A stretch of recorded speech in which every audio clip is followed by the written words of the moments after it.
Hi everyone, I'm Sooraj. I'm from the Center for Nanoscience and Engineering. I just completed my thesis colloquium. So I thought I would like to share some of my PhD experience. So here we are.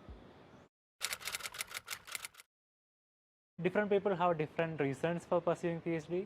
For my case, I was always curious about things and excelled in my academics from my childhood. So naturally I wanted to explore further and be at the forefront of technological innovations. So that led me to doing PhD at Center for Nanoscience and Engineering, where we can do cutting edge research in semiconductors and devices. For me, nanoscience was very easy to choose. I'm always interested about latest technologies and the big equipments that we are working with. And nanoscience also gives you the opportunity to work in very diverse fields. I am from electronics background, but even if I am from electronics background, I did get the chance to work with starting from process engineering, so a little bit about materials and different kinds of materials engineering. At the end of my PhD, I also ended up working with biosensors. So in the nanoscience department, you get to work with a very different variety of fields. So if you are confused, this is the place to be. You can work on diverse interdisciplinary kind of fields. It's a funny story. When I joined my PhD, I told my advisors that I wanted to work on something electronics because my background was on electronics. And interestingly, initially I was really stringent on that criteria that I wanted to work on electronics. But once I started exploring and mingled with my colleagues in my department, I found that there are a lot of things to explore even in other domains. And once you start talking to others and once you start seeing what other people are working on, it is quite natural to venture into those territories and find something cool, discover something cool, and it's still ongoing. It's definitely not fixed. So you may start with one problem statement. Even when you are really set upon doing something, you find that some things doesn't work out, some things and some other doorways open up, and so yeah, you may deviate from your original path and end up somewhere else entirely, and it's quite natural in PhD. Initially, I was really fixed on doing on electronics, and so there are certain challenges to it. You will find that certain domains are saturating, and you have to be at the forefront of innovations to be on that. So initially, I did have a lot of challenges to identify my problem statement and to achieve something that is, in academia you always have to have publishable results and all. So yeah, it was certainly challenging initially. But after exploring a lot and talking to my friend who worked on a variety of different domains, so I could, there was no another person who worked on exactly same domain as me. So it gave me, although it was little difficult at first, it gave me a lot of opportunity to talk to them and see what they are doing. And so that was the journey. So I started with something that proved challenging, and then I talked to a lot of people, found that okay, everyone else also faces similar challenges, and this again my guide helped me explore further by introducing me to different people, different collaborators basically.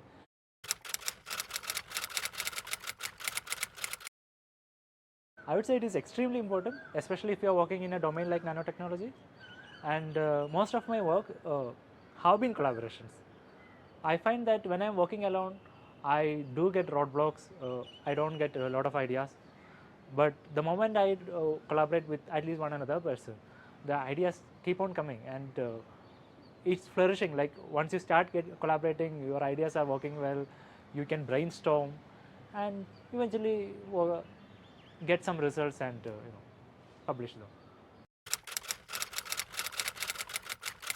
So this is again one advantage of InSense.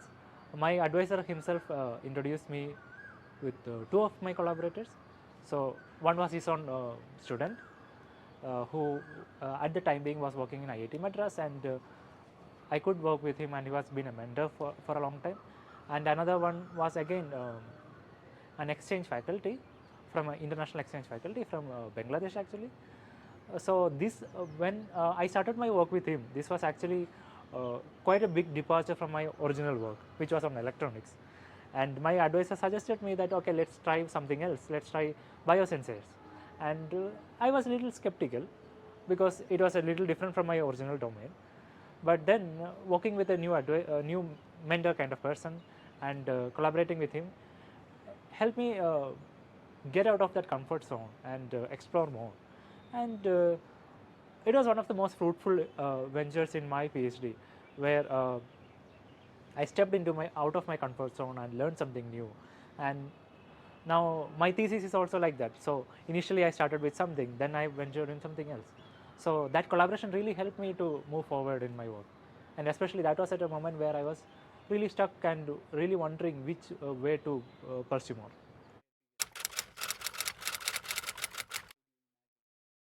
That would have been terrible. So in nanotechnology, I think it would have been, I could not have completed my PhD in time if I did not have collaborations. 90% of my work, like, or maybe 80% of my work has been in collaborations in one way or another.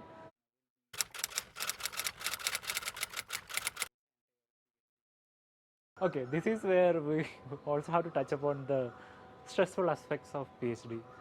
So it is definitely not a cakewalk compared to your undergraduates or masters, where you know what you are supposed to do and you know you will get out in time.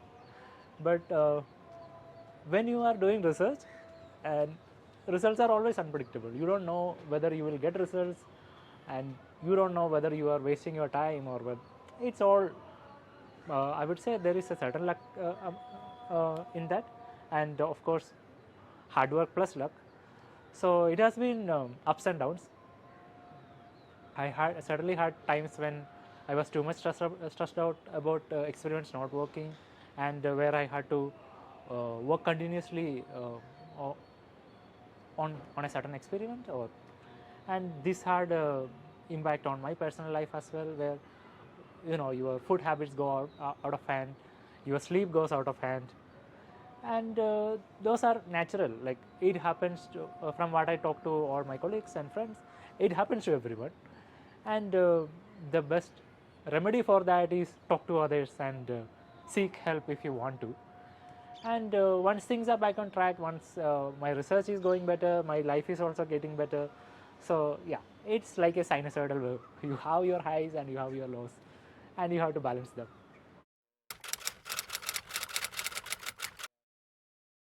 So the first question I would ask is this a temporary thing? Is it just because your experiment did not work out and you are low for a certain time? If that, then it happens. You cannot expect everything to be all rosy and shiny every time. So occasional ups and downs are always happens.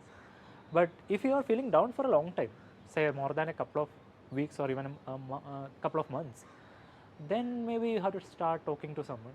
Sometimes even just talking to your friends and colleagues may help, because like everyone is on the similar boats, like they also have ups and downs.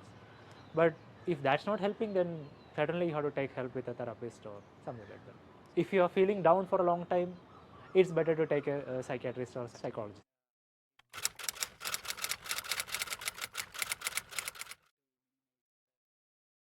So yes, I had a lot of problems. I would say my food, yeah, I did not have timely food and my sleep was completely out of. And the excess stress and anxiety has certainly affected me. And to an extent, I'm still exploring the solutions to that. But the thing that helped me most was talking to my friends about it. So I used to really stress out and be anxious about my research, but I did not talk to others to see what others are going through. So once I started talking to others, I felt that it's not just me. Everyone else is having similar problems. So you find that you are not alone. So that alone, that itself is a real relief. And other than that, yes, at some point you have to catch hold of your life and say that, okay, I cannot I have to have food on time and I have to sleep on time. So at some point you have to enforce that. So maybe in the beginning it's not possible, because you have to catch up on your reading, your research, and your academic. Like you will have coursework and you will have experiments running. So it's not enforceable every time, but at least when you are a little relaxed, it's good if you can have regular schedules for each of these.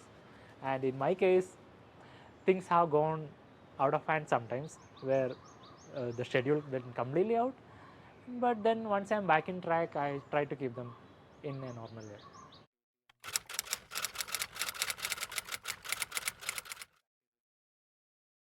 So I would say that you cannot be completely productive every time. If you expect you to be productive continuously, you will be unproductive. So when you are feeling completely burned out, when you are feeling that my work is not going at all, you may have to take a break and look somewhere else. Maybe for some people it could be just go for a journey or go for travel. I know friends who go for trekking when they are down. For me, it's usually some movies or reading book, or even just taking a break and going home.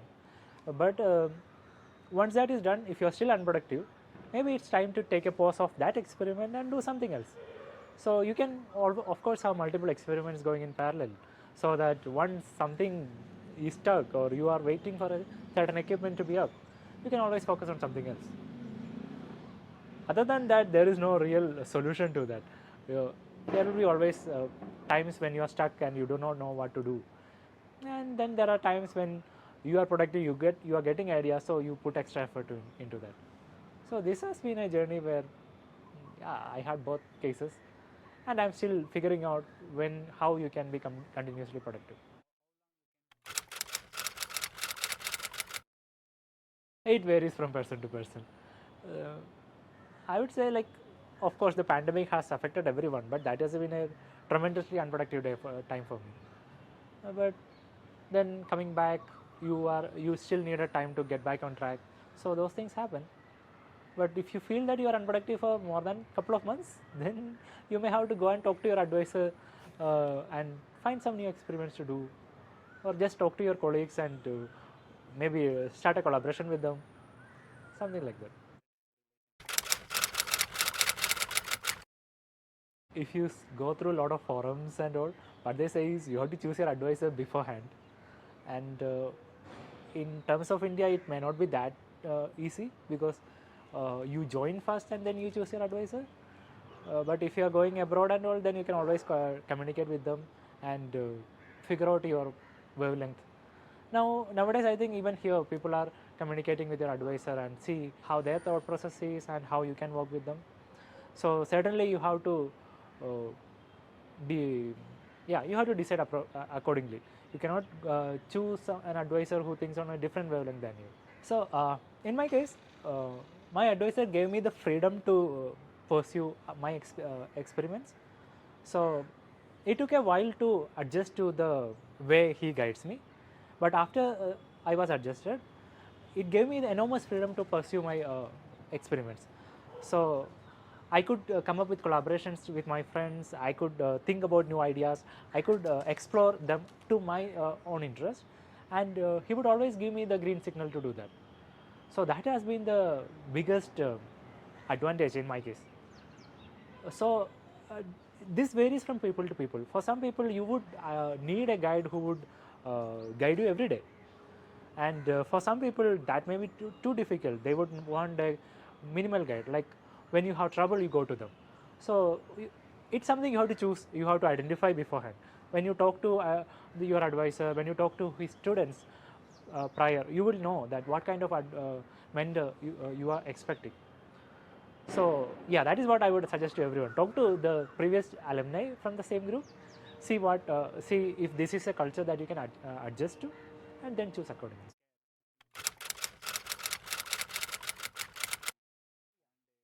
So those are two extremes. Ideally, you would want to be in the middle ground, where they would guide you when you need help, and they would give you the freedom to explore more. But people can be in either of these spectra. You cannot expect everything to be at the middle ground. So it's all about finding your perfect spot.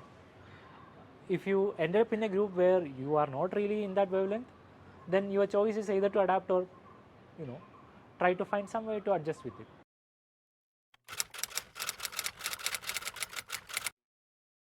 Thinking that I should just stick to a certain domain, that was a problem in the beginning. So that is something you should try to avoid, and you should keep an open mind to whatever that comes through your road, and see if you can explore beyond. And of course you have to read a lot, and I was a little bit slacking on that in the beginning. So without reading a lot, you don't know what is happening in the field out there. You should be able to uh, step out of your comfort zone. So those are things that came a little late to me. Perhaps in the first year I was just completely focused on studies and jumped into experiments without thinking through, and that may have wasted a little bit of time. So that again, I guess every student initially goes through that. You just jump into without thinking too much. But if you think a little bit about it, read a lot, talk to your friends about how their experiments are going on, you may find that some of the mistakes that you do in the beginning, you can avoid them and you can save a lot of time. I was a little bit lazy about reading in the beginning. Like if you subscribe a lot of Google Scholars, what happens is the mail becomes entirely very big, and I felt very lazy to go through them every day. So it turns that everything got, I had like tens of backlogs of emails to go through, and then I felt lazy and I did not read through a lot of the papers. And because of that, I just jumped into experiments without thinking through, and eventually it wasted a lot of effort. And another thing is that without okay, if you jump into experiments without listening to your advisors comments, sometimes you spend in my case I spend a lot of time, a couple of months doing some experiment, and I at the end I figured out that, oh, this was exactly what he told in the beginning.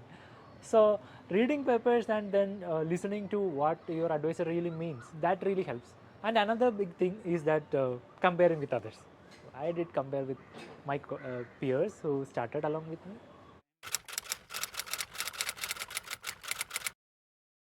So one thing we have to realize is that we cannot do everything simultaneously. It is always better to, so initially you have coursework for the first 2 years. At that time your attention to experiments would always be a little limited. So if you try to manage both of them, it's possible that one of them can suffer. I did do experiments and coursework simultaneously, but my experiments really sucked because I did not have the fundamentals required for them from the coursework. My opinion is that focus on the coursework properly in the beginning, then we can go and do the experiments. So otherwise you will be doing experiments, but it may not really have that depth to it. But it's, of course, it's best if you, all you need is to just a hand of all these equipments and all, because in nanoscience specifically you do use a lot of equipments. So the first year can be to get familiarized with them. When you say about time management, yes, you have to read a lot, then you have to plan your experiments, meeting and all. I'm still really not that great at time managing. What works for me is that when I focus on experiment, I focus completely on it, and then when I have results, I start to analyze them. At that time, I go a lot through the literature and see what matches um, and what doesn't match. This has the caveat that sometimes I find some experiments are lacking and I have to go back. But that is what works for me. So, and then yeah, other things, coursework, everything. So I really count myself happy that if something goes productive in one day. So taking small steps at a time.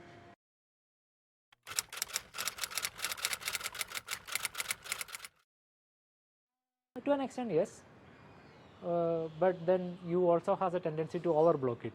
If you pack it continuously, then you will get burnt out. What worked for me is that if a day is for experiment, I will do experiment on that day, and by the time, especially if experiment in clean room and everything is extremely tiring, by that time you may not feel like you want to do another hour of reading, and reading is something that requires your mind 100%, and experiment also it requires, but you don't have to think so hard. If you plan everything properly, you can do it automatically. So I try to separate out on multiple days. One day is for experiment, properly do experiments, do the analysis, those kind of things. And reading is when my mind is completely alert and I'm feeling like, okay, today is a day for reading. So it's a little unplanned in that case. So that is why I do have a lot of papers in my say mainly. But yeah, that is what works for me. Okay.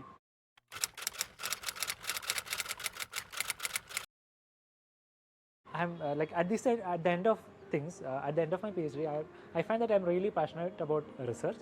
I'm happy when I find something new and I can implement that, and like I start thinking about ideas where I can use it. And during experiments, when something works out, it gives you that rush, right? So I know that I want to do something about that research where I can explore things, I can create new things.